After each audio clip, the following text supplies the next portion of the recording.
आऊज़ु बिल्लाहि मिनश शैतानिर रजीम अज़ीम बिस्मिल्लाहिर रहमानिर रहीम। सलामुन अलैकुम नाज़रीन। जैसा कि हम जानते हैं कि रमज़ान स्पेशल में हम ये मुसलसल अपने वीडियोस आप तक पहुंचाते चले आ रहे हैं। हमारी यही ज़िम्मेदारी है कि हम आपको आगाह करें कि इस्लाम क्या है और इस्लाम के मुताबिक हम इस्लाम से क्या क्या चीज़ें ले सकते हैं। जैसा कि हम जानते हैं कि माह रमज़ान मुबारक चल रहा है और इस वक्त परवरदिगार ने हमसे वादा किया है कि ऐ लोगों, मुझसे जो मांग सकते हो मांगो। तो बस आज मैं इसी शो में, हमारे रमज़ान स्पेशल प्रोग्राम के शो में आज हम आपके लिए लाए हैं सबसे एक ऐसी चीज़ जो हम जैसा कि जानते हैं कि कोरोना वायरस जैसी वबा चल रही है, जिसकी वजह से हमारे बहुत सी चीज़ों का नुकसान हो रहा है, हमारी माली परेशानियां हो रही हैं, हमारी तंगी आ रही है, जिसकी वजह से हमारी रोज़ी रोज़गार में परेशानी हो रही है, जॉब नहीं मिल रहा है, नौजवान परेशान है, पढ़ाई लिखाई है लेकिन फिर भी जॉब नहीं मिल रही है। तो आज का हमारा ये पूरा शो देखिएगा और पूरा प्रोग्राम देखिएगा। और अगर आपने हमारा सब्सक्राइब का बटन नहीं दबाया है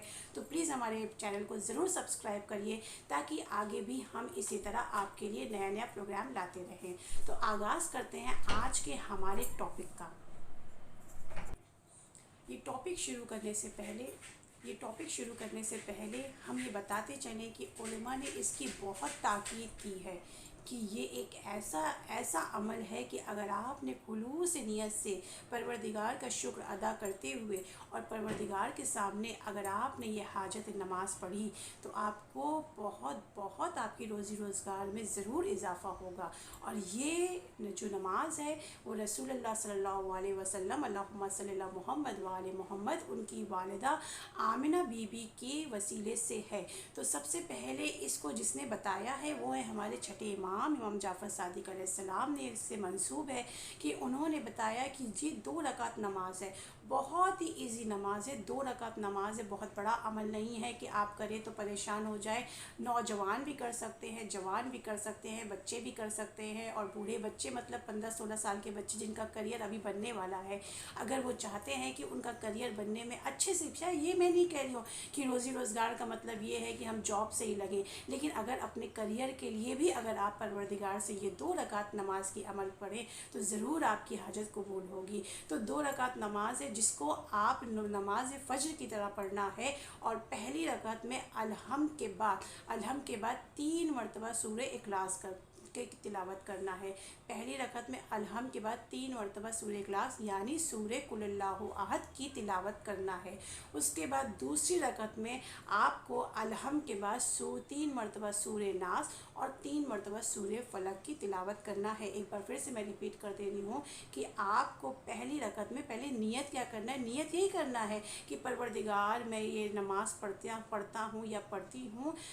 रोज़ी की नियत से, वास्ते रोज़ी कि मेरी रोज़ी में खैर व बरकत हो, क्योंकि नियत आपका परवरदिगार जानता है, लेकिन वास्ते रोज़ी खुशनूद ये खुदा के 2 रकात कुर्बतन इल्लल्लाह। अलहम के बाद 3 मरतबा सूरह कुल पढ़ना है, फिर दूसरी रकत में अलहम के बाद 3 मरतबा सूरह फलक और 3 मरतबा सूरह नास। उसको पढ़ने के बाद आपको सजदे में ही रहना है, तस्बीह पढ़ना है। तस्बीह पढ़ने के बाद आप सजदे में जाने के बाद आपको दुरूद 3 मरतबा पढ़ना है और 3 मरतबा दुरूद पढ़ने के बाद आप सजदे में ही सर रख के आप इस नमाज को हदिया करेंगे रसूलुल्लाह सल्लल्लाहु अलैहि वसल्लम की वालिदा बीबी आमिना को हदिया करेंगे। मैं यहाँ पे कहना चाहूँगी कि इसलिए आप बीबी आमिना को हदिया करेंगे कि परवरदिगार तुझे वास्ता है बीबी आमिना का कि बेहक के रसूलुल्लाह के तुफ़ैल में मेरी ये परेशानियों को दूर कर दे, मेरी ये तंगी को दूर कर दे, मेरी ये माल की परेशानियों को दूर कर दे, मुझे जॉब दिलवा दे, जो भी आपकी तमन्ना है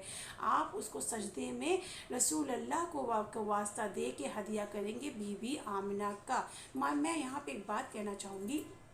कि हम तो कुछ भी नहीं है हमारे पास, लेकिन अगर हम रास्ते से गुज़रते रहे, कोई भी अगर फ़कीर हमसे कह दे कि बीबी मुझे ये दे दो तुम्हारी माँ का वास्ता, हमारे पास कुछ भी नहीं होगा, लेकिन जहाँ माँ का वास्ता आ जाता है हम फ़ौरन देने की कोशिश करते हैं। तो ये तो रसूलुल्लाह सल्लल्लाहु अलैहि वसल्लम है। ज़रा तसव्वुर करिए कि इनको अगर आप इनकी माँ का हदिया देंगे तो इनको किस तरीके से आपको देंगे, मतलब ये टाल ही नहीं सकते। इतना ज़्यादा उलमा ने ताकीद की है इस नमाज نماز کی تو ضرور آپ اس نماز کو پڑھیے اور اپنی روزی